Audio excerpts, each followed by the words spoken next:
Okay, so it's 3 o'clock now. So hi everyone, and welcome to this community webinar. Today we're really excited to be joined by Lori Niles-Hofmann. Lori was the keynote speaker at our recent EMEA Toto user conference and had lots of really good feedback about the presentation. So Lori's very kindly agreed to present again for anyone who missed the event or who would like to watch the presentation again. So if you have any questions during the webinar, please feel free to ask questions in the chat, and hopefully we'll be able to answer some of those as we go or at the end. Also, this webinar will be recorded and will be available for users on the Totoro community after the session. So without further ado, I'm going to hand over to Lori. And Lori, if you'd like to give your presentation. Certainly. So thank you very much for having me. It was such a pleasure to meet so many people from the Totoro community when I was in London last month. And a pleasure to be asked back. So hopefully you are now able to see this first slide, the opening one, the learner social contract. Is that correct? If you just type in a yes into the panel, or Matt, if you could just let me know that it confirmed. Yes, we can see it. Perfect. Excellent. All right. That is not me in the photo, but I am I work in Toronto, and I've been in L&D for about 20 years, and now I'm a senior learning strategist where I consult with companies on their digital transformations. And with that, I often come across people talking to me, not just about platforms, but also about content. And this is something that's been quite a big passion of mine. And I'll explain why. Basically, as I start talking to more and more employees and more companies, what I find is we're starting to see the rise of what's called the contingent worker. And with the contingent worker, I'm one of them. Meaning, I don't have a full-time job. I take on contracts. I have to look for different gigs. And I'm not alone. It's increasing. We've seen about a 36% increase in the past 5 years. And worldwide, there's about 77 million of us. So there's comfort in knowing I'm not alone, but we are seeing the rise of that. And there's some good parts to that, and there are some things that I think we need to think about as L&D professionals. So who are these people? Well, this part makes me glad. We're highly specialized and in demand. Sometimes yes, sometimes no. We do get a greater range of flexibility. Right now, I'm working from home in Toronto, and I spend pretty much half my time in either Madrid or London. And the types of skills that we have aren't in a linear career path that you might traditionally think. We're not team leaders. And I wasn't too impressed about this, especially since I have a milestone birthday this year, which I will not share what that milestone is, but I'm, older workers who are entering different life phases. And I guess if I have to be honest, there's a bit of truth in that. I just don't want to admit it. But then there's also some other realities. As employers are looking to, earn more, make more revenue, and think differently about employees, a lot of times these gig economy workers are earning at or below minimum wage. And they're often, they have no workers' compensation or benefits, so they're really, really unprotected.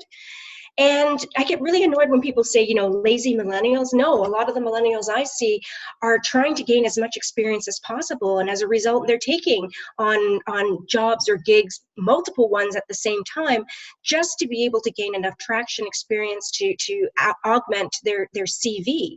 And it's very, very demanding. And they're more vulnerable to workplace injuries, most likely because they are overworked, tired, or not as specialized and taking on different roles at different times. So they don't have the time to develop that expertise to keep themselves simply safe in the workplace.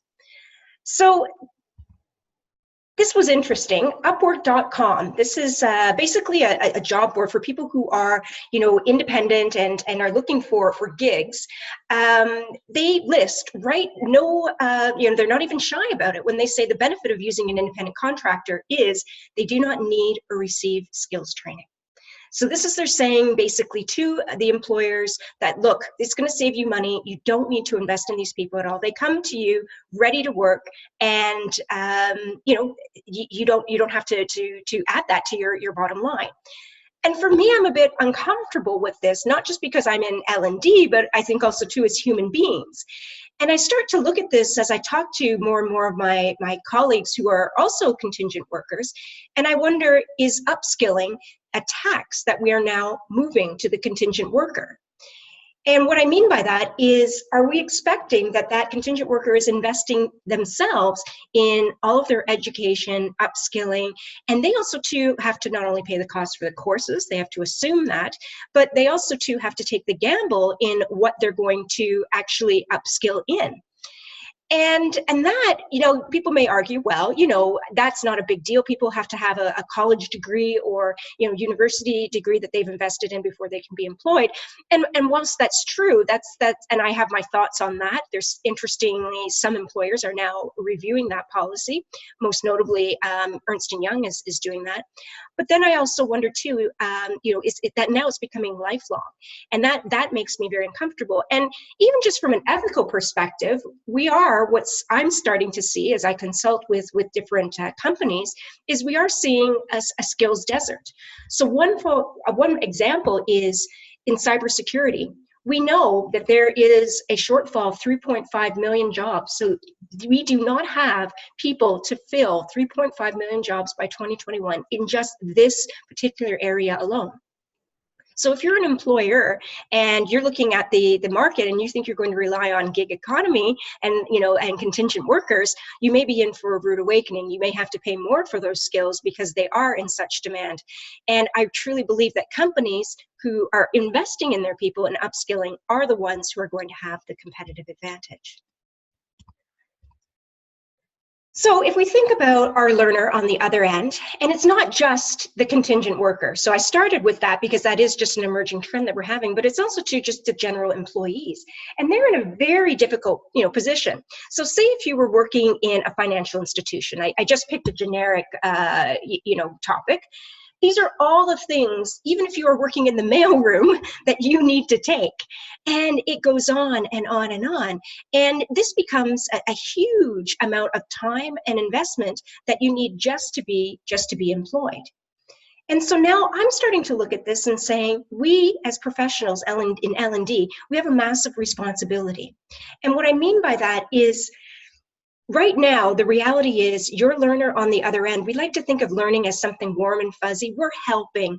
But the reality is, for that person on the other end, being upskilled could be the difference between being relevant or redundant. I know people right now who are juggling mortgages, picking up kids, aging parents, all of these things. And the average lifespan of a skill right now is between 3 to 5 years. So if you think of it, 1/3 of the things that you do now and 1/3 of the things that your employees or learners do now, they will not do in the future, and they need to learn something else. That's a tremendous amount of pressure. Which is why I say we need to be what I call brutally efficient. And in this, for the next 20 minutes or so, or 25 minutes, I'll go through some of the ways to add that brutal efficiency to your learning and think very differently about what we're doing when we design content. I have the chat pod open too, so if you do have anything that you want to ask or share or comment on, even if you just want to say speed up, slow down, please do so in the chat. I'm more than happy to address those. So the first one that I see here is learner time. I alluded to that before, and I said this, it's about being relevant or redundant, and it's an immense amount of pressure. And so we need to be really thinking about how we, fit into their day-to-day. What are we putting in that really contributes to learning? We have to respect the fact that that person maybe only has 5 minutes or 7 minutes to get this the information that they need, and we need to think about maybe some of the things that we put into our learning that we like starting with a list of learning objectives. Do we really need that, especially when we're talking about micro learning or really short and targeted learning? We also need to think about, some of the things that we like to maybe put in, lengthy videos or drag and drops. Do we really need those? Are they contributing to the learning experience? And let's look at some of those in more detail. So one of the ways that I recommend that we can make our content brutally efficient is simply through effective writing. We really haven't transitioned into digital the way that, say, news agencies have. And I think we can take a lot of inspiration from that. So for example, when I read your typical e-learning online, you'll see that it's written almost like a textbook, right? We've translated a textbook and we've put it on screen. It's very dry, it's not engaging, and we seem to think that that's how learning needs to be written. So I would challenge us to say, well, there are things that we can steal and we can learn from. Metaphors and analogies. There's a big difference, for example, between me saying the size of a heart of a blue whale is, X meters by X meters by X meters. Do I need to memorize that, or is it more effective for me to say the average size of a blue whale's heart is the size of a baby grand piano? And you can see right away, instantly, that resonates me. I'll probably remember that fact a lot longer, and also to be able to apply it and be able to use that piece of information. So we can employ those a lot more. Write like a journalist. Journalists, they take a particular angle. They take a story that they want to bring out. When I consult, one of the things I do recommend is hiring digital journalists, even though they don't have an L&D background. Why? Because they're able to interview like a surgeon, and within 3 to 4 hours, they're able to produce an article that's really top quality content. So it's quite important. I alluded to this also too with journalists, is storytelling. Make things real. There's a big difference between doing a course on project management than telling the story of maybe a project that's gone awry and what the impacts were of it. That gives people something to relate to.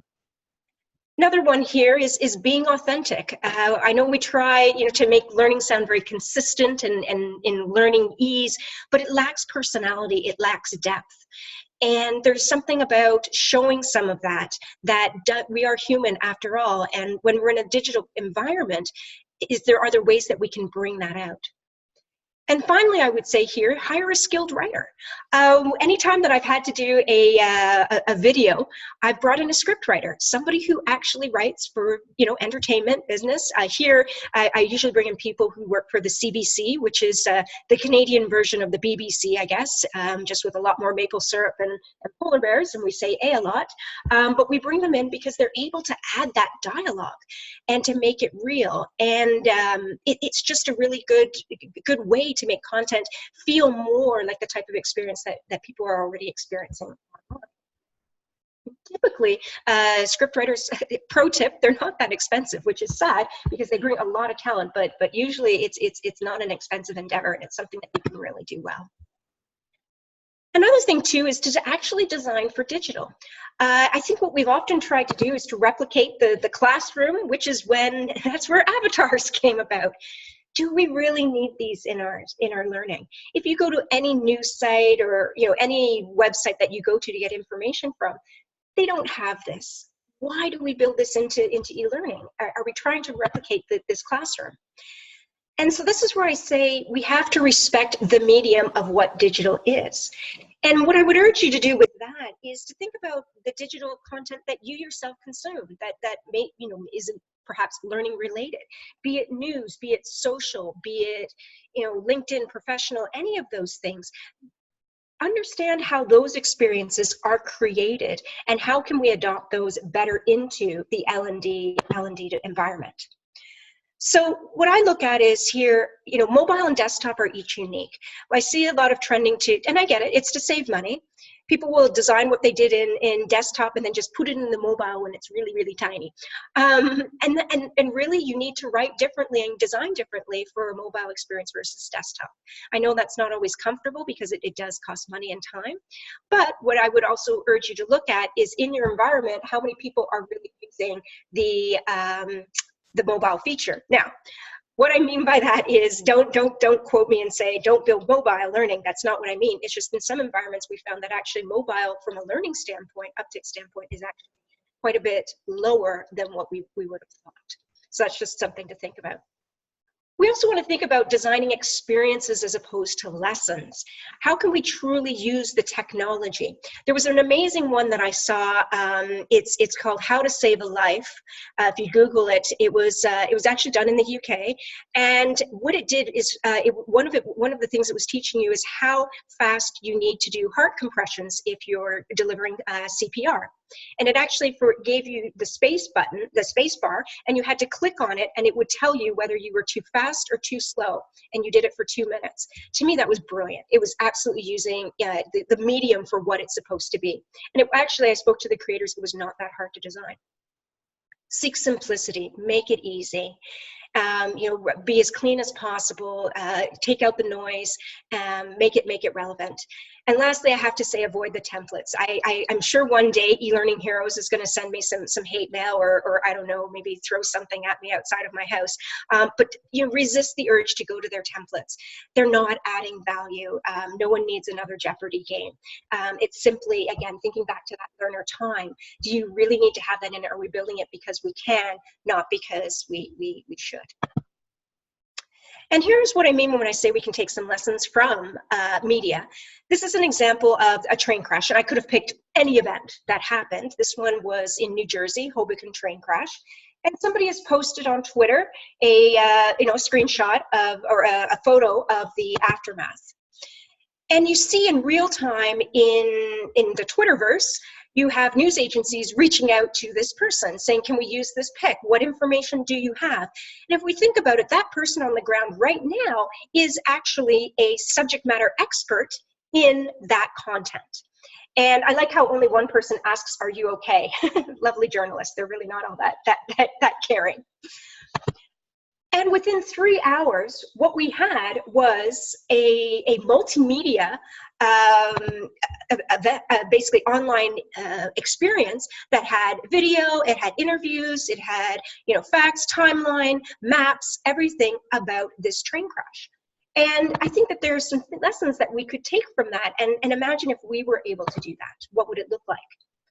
Well, this is a loose example of what might happen in L&D if we're using data. I call this cold snap.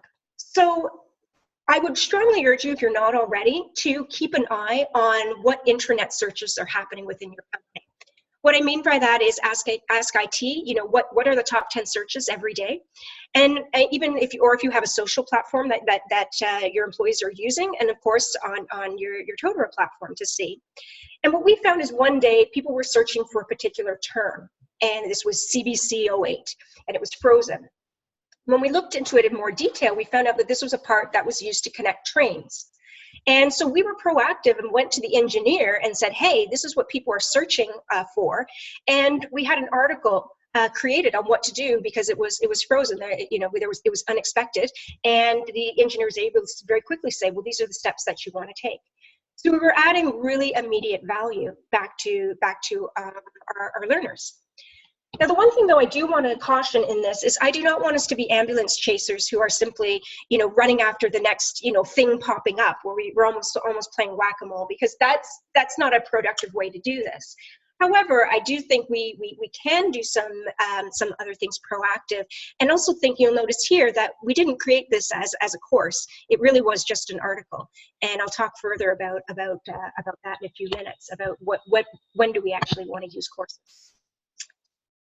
The other thing, too, is to look at data first. Our learners are telling us an awful lot about their behaviors online, but sometimes we're just not listening to them. We really go with an autopsy approach, which is after we design some content, we look at how did people use it, did they complete it, and what was their opinion about it. And to me, that's a little bit backwards. We do want that information, but we need to think about a diagnosis. So quick question in the chat pod. Think back to, this was 2016. So 3 years ago, right at this time, there was a 3,000-fold increase in the searches between the conversion rate from kilometers to miles. I'm going to open up the chat pod. Anybody have any ideas or any guesses as to what why there was this new search term? So it was a 3,000-fold increase on Google for people searching online for the conversion from kilometers to miles. Anyone want to type in Olympics? No, but a very good guess. I can see why you would go there. Anyone else want to take a stab at what that might be? I think Christine's the only brave one talking in the chat pod. All right, I'll jump right to the park run. Close. World attempt at running. No, it actually was Pokemon Go. And so this was very curious, because even if you didn't know that Pokemon Go was up and available, you'd see as Google's, hey, something is happening in the world. So just like I was saying, look at search terms. That's a very good way for you to know what is important in real time to your business. And fun fact, I just upgraded to level 38, and I've never been happier. So in Pokemon Go, because I'm a bit of a geek that way. But what we can look at is what I call digital body language. So I talked about searches, but we also too maybe want to look at media type. Are people in your audience consuming video over articles? We found that when people were using their own devices, they were more likely to read an article than a video. They have video disabled, to start, because they're using their own data. So think about that, because they'll give you clues as to how your audience wants to consume content. Look at active times, when people are online, when they're most active. There is a news feed that always sends me a daily newsletter, and they send it to me at 8:30 in the morning. Well, that's the time when I'm most likely either having a shower, because I work with a lot of people in the UK and Europe, so my mornings I shower late, and I never get back to it.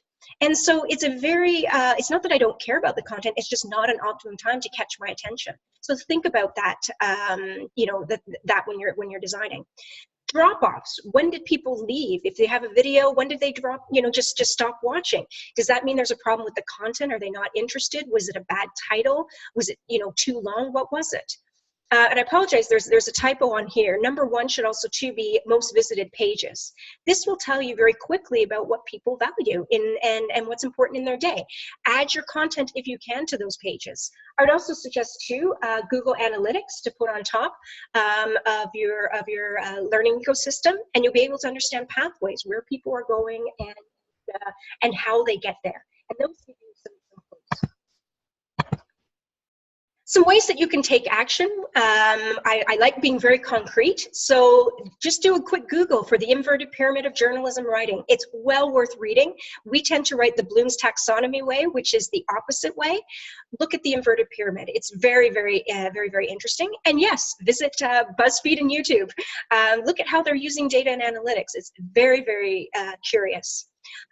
This is just a really big conference called Social Shakeup Show. They have a list of speakers. Pick a few of them and follow them on LinkedIn or follow them on their socials. You'll see how they are using digital truly as good digital content and respecting the media. I do have a free ebook. You can get it at LoriNiles.com.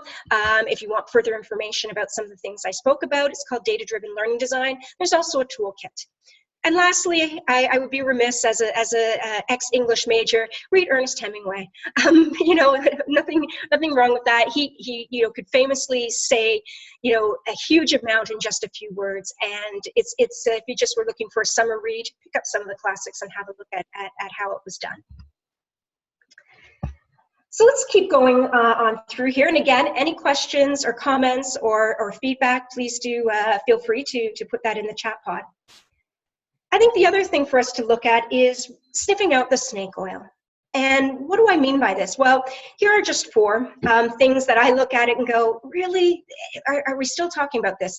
1, learning styles. They don't exist. There's no such thing. People will say, oh, I don't learn via lectures. No, you don't learn by people who don't lecture well. But do you watch TED Talks? Yes. So those, you can't really say that. So learning styles, they just don't exist.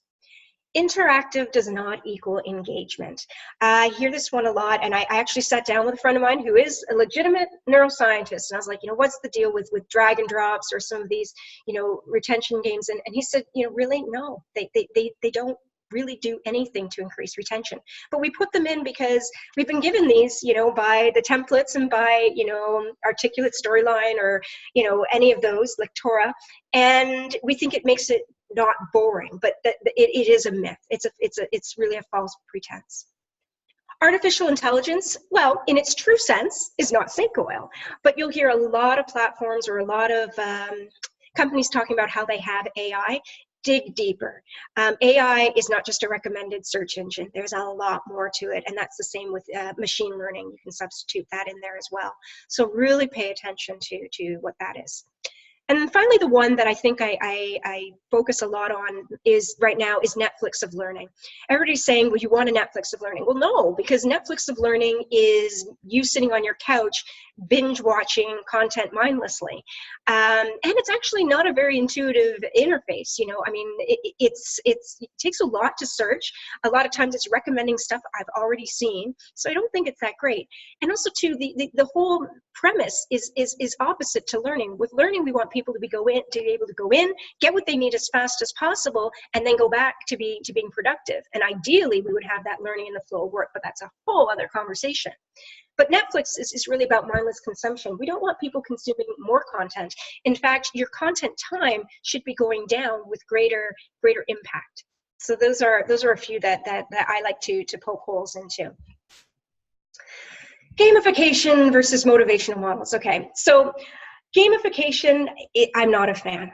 But I really wanted to say there's a difference between gamification and motivational models, and I'll explain what I mean by that. This is what I mean when I see things like gamification. And, you know, I get why we built this. I get, you know, I mean, we do it in Storyline. It's easy. It looks interactive. But we're really not adding any value, as I said, you know, and it's really just something that we can do. And again, if we think back to that learner who has limited time, is this making them any more, you know, is this getting them to productivity faster? And that's why I really believe we can and must do better. And a good example was, I was on the train and I heard this woman behind me who basically, I'll be honest, she swore and she said, oh, I just got tagged in this game. And now I have like 30 minutes to, you know, answer these questions to stay on a leaderboard. And I was like, huh. And I had to listen to her, and what we started talking, and she was explaining to me that, yeah, they put in this new gamification to increase engagement. And basically at random, someone can challenge her, even when she's on the train, on her commute or wherever. And she needs to answer these 10 questions. And, you know, then and if she doesn't do well, her manager will talk about her position on the leaderboard. And, you know, that you know, really opened my eyes, because I'm sure there's some marketing materials where somebody says our engagement is, you know, 400% better.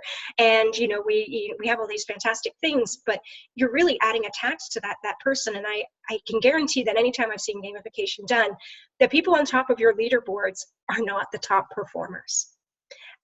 So I think we have to be really careful about how we're using this, and are we adding an unnecessary stress to people in an environment where they already are maxed out.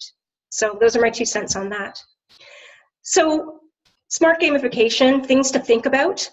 Mentioned it before, just because you can doesn't mean you should. We need to think about, when we do things like game-based mechanics, that we think of the motivational models behind them. And I'll give you some resources to look at. Interactivity does not equal retention.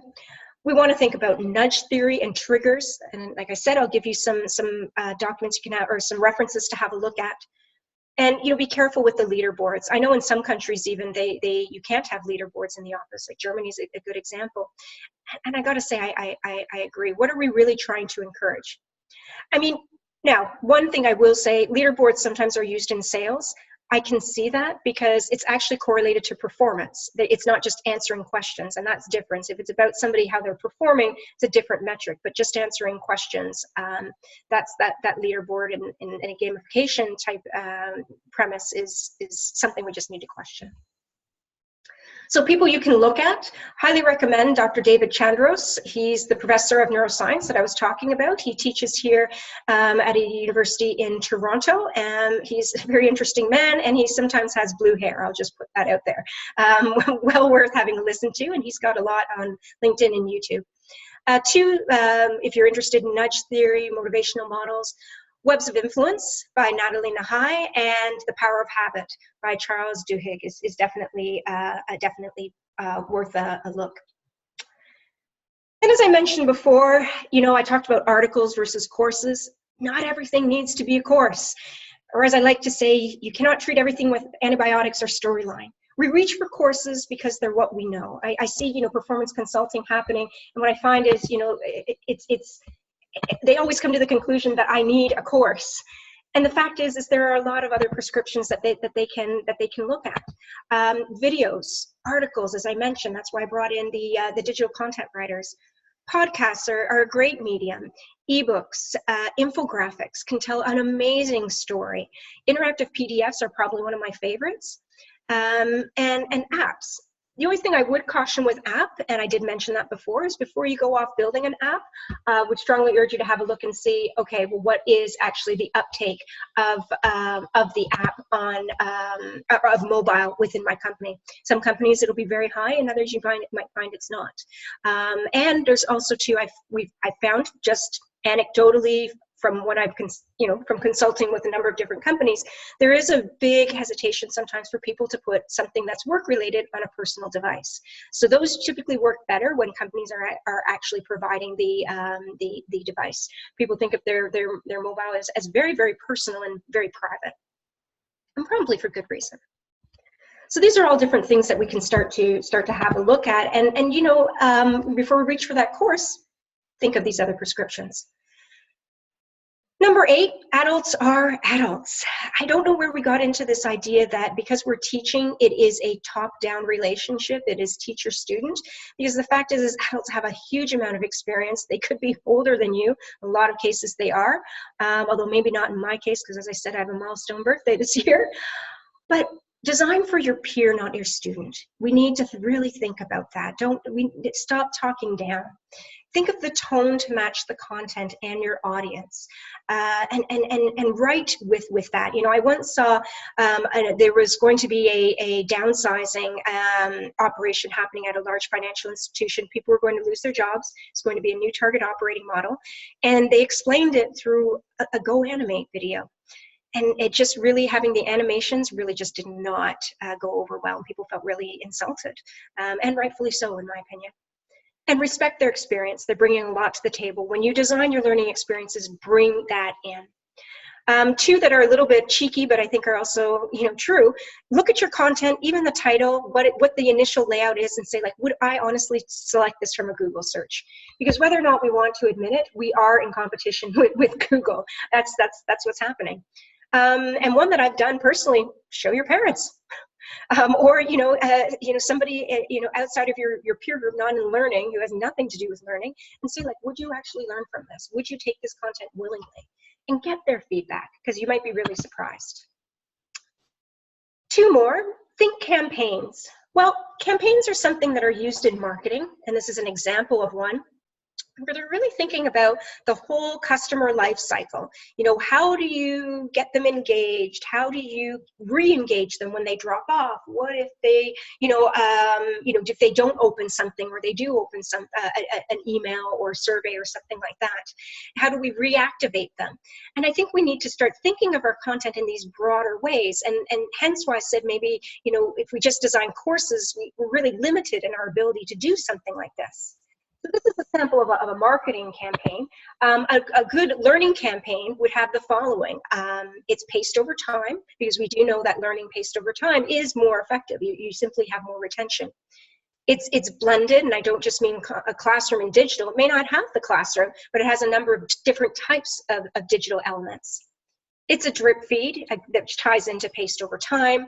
There's a lot of reiteration, but in different ways. You're not reiterating is very different than repeating, but you're giving different examples. Maybe it's a case study that highlights some of the principles you were already speaking about. So it's keeping that person to see the content in different ways and to explore it. It's data-driven. I can't say that enough. You really want to be monitoring any campaign for how it's functioning. Are people engaged? And you start to also see clues that if people don't engage by, say, 20% through, you know that they're probably not going to finish. So what do you need to do? Also look at influencers. I was at a company once where, the CEO, of course, had a blog, but he didn't have as many followers as a woman who was a branch manager out in the prairies, which is basically middle of nowhere, Canada. Why? Because she just, she had a lot to say, and she became an influencer. And we used her to promote some of our courses in a positive way, some of our classroom courses. So this is how it might look for learning. This is just a very, high level. But you notice even here, I think of like screensavers. That's another way to reiterate. It's a reminder. You have things happening in the learning community. And of course, I urge you to go to the Totara learning community. There's a lot happening there, lots of good discussion. But you can see how it flows. So this is actually, it's a well-orchestrated campaign. And finally, we ourselves need to look at some of our skills. I've mentioned some of these, but I'll put them out there. Performance consulting. We need to do it. We need to do it better. I know it takes time, but it's critical. Data science. I always say start with the data. If you can, bring a data scientist in for 3 months. Think of somebody who's maybe doing their master's degree, and if they're looking for something for their thesis, it's a great opportunity. Marketing, learn from marketing. Again, we're not the same as marketing, but there's a lot of tips and tricks that we can learn from how they engage people in the digital format. Journalism, which I mentioned before, that inverted pyramid. Community engagement, I see it on the Totara community. You do have an community engagement leader, somebody who is ensuring that conversation is still happening. And design thinking. You've probably heard a lot about that. I'm not going to explain it here, but it's something for you definitely to be having a look at. And one of the things, I always like to say just very quickly about design thinking is, maybe we stop building, big curricula, build one small piece, see how it performs, iterate, and get to better, to best. So take action. People ask me to show them 2 good designs. These are 2 here, and these slides will be made available. Placespent.org and pbs.org Culture Shock. This was a really good place. Bianca Bauman, I'm a huge fan of hers. She's actually a good friend of mine. She lives here in Toronto. She does a lot of writing on marketing and design thinking. She has a free ebook that you can download, and she's at biancabauman.com. You can learn marketing automation from IDM. And finally, there is a skills journey in the Totara community that urge you to have a look at, because there's a lot of materials readily available that you can quickly take action. Finally, in addition to this, there will be a publication coming out quite soon, a digital publication by myself and Lars Hyland, CLO of Totara. If you haven't come across his name, he's super smart, love working with him. And it'll basically be a guide based on this presentation, including all of the links, tips, tricks, and more. And it's these 10 ways to respect the modern learner in their environment. So that's me. I hope you found this version of the keynote useful. You can always find me at loriniles.com or on my Twitter handle at Lori Niles, or do connect with me on LinkedIn. I post a lot of articles there and just different commentary. So that's also a good place to find me. And with that, the chat is still open, or if we want to open up audio, I'd be more than happy to answer any questions or debate. If anyone wants to debate on some of the things that I've said, I'm happy to stay online.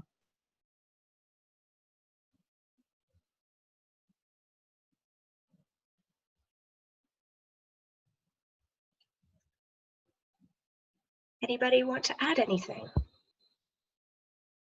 I see QA here.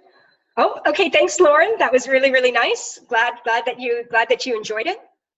And if you missed the presentation, it has been recorded, and there will be that digital guide coming out very soon.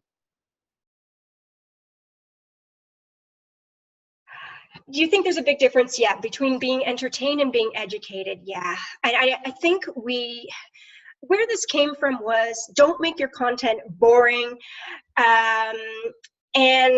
it's hard. It's a fine line. So the best way that I can do it is there's nothing wrong with being entertaining in terms of content, because if you can be entertaining if you're doing things like storytelling and metaphors and analogies, so long as you're doing it in a way that actually contributes to retention. You're not doing it in a way that you just like to design. So maybe that's the difference. It always has to have a pedagogical basis for it. And again, you're being as brutally efficient as possible and respecting that person's time. So that would be my answer on that. This morning's webinar on effective animations mentioned the counterexample of an animation to let people know they would be made redundant. Yeah, I'd be very, very careful with that. You know, I'm not saying don't use animations. It's just be very cognizant of when you're using it and what type of message are you trying to share. I also saw, and I'll be honest, I found it quite offensive. It was, again, an animation for diversity and inclusion, and it had every single stereotype you could imagine. And I just thought this was pretty horrible to do. Yes, I did see. Thank you for mentioning what Lauren had to say. Thank you, Lauren Spenlove. That was lovely to hear, and I'm glad you enjoyed it. Any other comments or questions, or if you're shy, please feel free to reach out one-on-one, as I said, on LinkedIn or Twitter.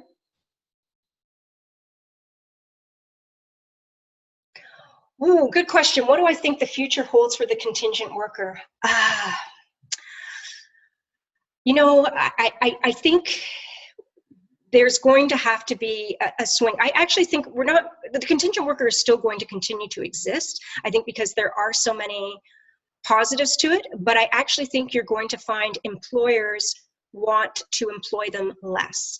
And the reason why is simply because, as I mentioned before, that skills desert. They want to be very clear about what their skills and knowledge are going to become the new currency. And I think that employers were going to want to hold on to those and encourage them. I'm starting to hear companies right now are saying they want to hire to retire. And I actually, it's an interesting concept, because we do think of, the contingent worker bouncing around. But I think employers are going to be less comfortable with that at times, especially when they see, their knowledge in IP maybe walking out the door. So I think there's going to be maybe a bit of a pushback on that. Two things here. Thank you for your comment there about. Sorry, I'm just going to open this up because I just scroll here. Yes, we do need to be inspired by other disciplines. I think that's a really good point. And I always look at other disciplines. One that I'm fascinated right now with is how A&Es work. An emergency room. It's fascinating, and what can we learn from that in L&D and with the resources we have. Andy says here, do you think the emergence of LXPs will impact? Yeah, absolutely. The fact is that, the LXP is really designed to support all types of digital media, not just the course. And so we need to think of all those pieces around it. Otherwise, we're not just getting you're not maximizing what you can get out of the learning experience platform. But I think also too, there's just the expectation that people will have for what that experience is like. I also would say too is I think the LXP in some ways is also going to change as we think about learning in the flow of work. Will the LXP be a destination, or it will be something that inserts itself into the different platforms, vis-a-vis Slack or whatever where people are working? And that's a really interesting space, that whole learning in the flow of work. Christine, happy to disagree on learning styles. Yeah, if you prefer when you read, that definitely. But I think that what I would say on that is, we have preferences are different to styles. I would probably never watch a video because I read a lot faster. So I think that's different, but it's not to say that if something was said slower, or not slower, but more concisely in a typical lecture, that might be better. Okay. Oh, okay. So somebody just pointed actually that Christine's are just coming to the panelists. So I'll just reiterate what Christine said here is she disagrees with the assessment on learning styles. She remembers something better when she reads versus something she hears, and that she can't process as fast as typical lectures and webinars are presented, and she can read at her own speed. So and again, that's preference, and totally understand that. And another question that Christine had is, you mentioned that skills have a short shelf life. Yeah, it's actually 3 to 5 years. Is there any key one to work on right now as an L&D professional? Yeah, the biggest one the two biggest that I would say is learning to write. And it's not just me who's saying this. We're hearing it from other L&D professionals. learning to write for digital. It's just, we don't do it well. So that's one place definitely that we can get better at, because when you write well, you are in a position, it doesn't matter what your content looks like. You don't need to rely on, and you shouldn't be, on the, you know, the e-learning heroes type templates and stuff like that. If you write well and clearly and engagingly, that's what's going to have most impact for your content. And I see a lot more engagement with well-written content than I do with anything else. And then the other thing that I would say is data. I'm not saying you need to become a data scientist, but you need to understand how to use data to make better design decisions, to really understand and evaluate the impact of your learning. And that's not just evaluations like smiley sheets or course completions.